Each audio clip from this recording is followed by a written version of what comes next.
Hello everyone, it's Triple C Notes Unit 4th Spreadsheet from Gagan Computing Academy.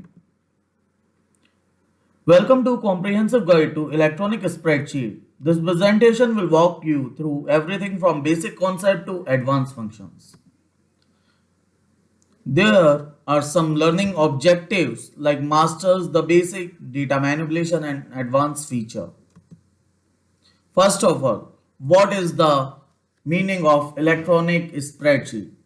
So an electronic spreadsheet is a computerized version of an accountant's ledger sheet that organizes data into rows and columns, forming a grid of cells.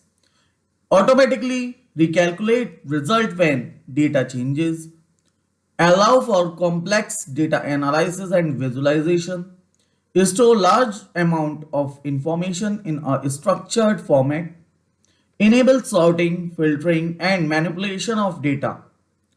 It is a popular spreadsheet application include Microsoft Excel, Google Sheets, and Apple Numbers, with Excel being the most widely used in business environments.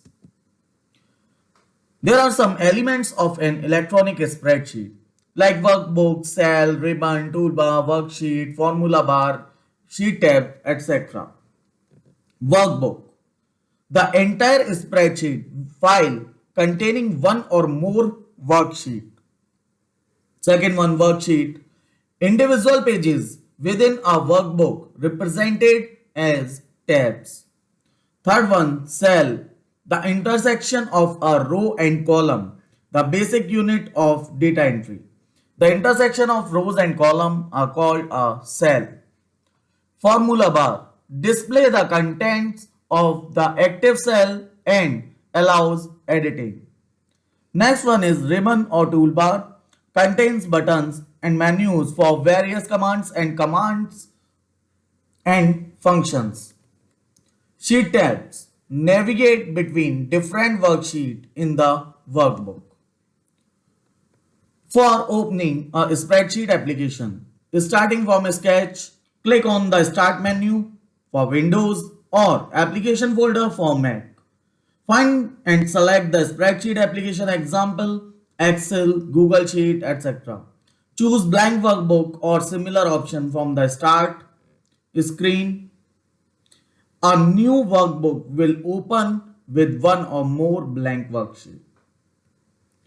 Opening existing file, launch the application as described, select open from the file menu or start screen. Navigate to location of your save file, then select the file and click open. For recent file, look for a recent section for quick access. For understanding cell addressing, cell references.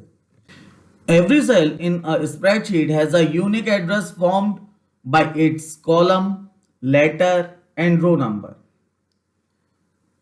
It consists the column letter and row number that intersect at the cell's location. Example, cell address A1, where A is the column letter and 1 is the row number. There are three types of addressing. First one, relative cell addressing or relative reference. Relative means that reference of an area will be adjusted automatically when you copy the formula. Second one, absolute reference. If you don't want to change the certain part of your cell address when you copy the formula into a new cell, you need to place $sign before each letter and number in an absolute address. For example, $A, $1. Third one is mixed reference. It is a combination of absolute and relative cell addressing. Example, $A1 or $A1. Cell range and name range. Cell range, a group of adjacent cells specified by the top left and bottom right cell addresses separated by a colon. A1 colon A10. 10 cells in column A.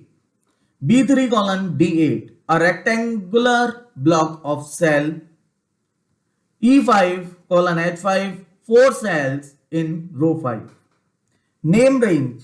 Assigning a meaningful name to a cell or range of cells for easier reference. Improves formula readability. Makes formulas easier to understand and maintain. Allow quick navigation using the name box. Printing your spreadsheet. First, you can preview. Always check the print preview to ensure your spreadsheet will print as expected. This helps avoid wasting paper on poorly formatted output. Second one, page setup. Adjust margin, orientation, scaling and headers footers to optimize your printout. Consider using fit to page for large spreadsheets. Third one is set print area. Define exactly which portion of your spreadsheet should print by selecting the relevant cells and setting them as the print area. Fourth one, print. Choose your printer, number of copies and other print setting before finalizing the print job. For saving your workbook, basic saving, click File, then go to Save or press Ctrl+S. It's shortcut key in Windows. Mac, Command+S. Choose a location on your computer or cloud storage. Give your file a descriptive name. Select the appropriate file format like .xls, like .xlsx, .csv, etc. Click the Save button. For new files, the Save As dialog will appear automatically for first time you save. Advanced savings option like autosave, auto recover. Configure automatic saving at regular intervals. File formats .xlsx standard Excel format, .csv plain text compatible with most systems, and .pdf for sharing non-editable versions. Gives a password protection feature also for secure sensitive data with encryption. Thank you. We will meet in the next part of this unit.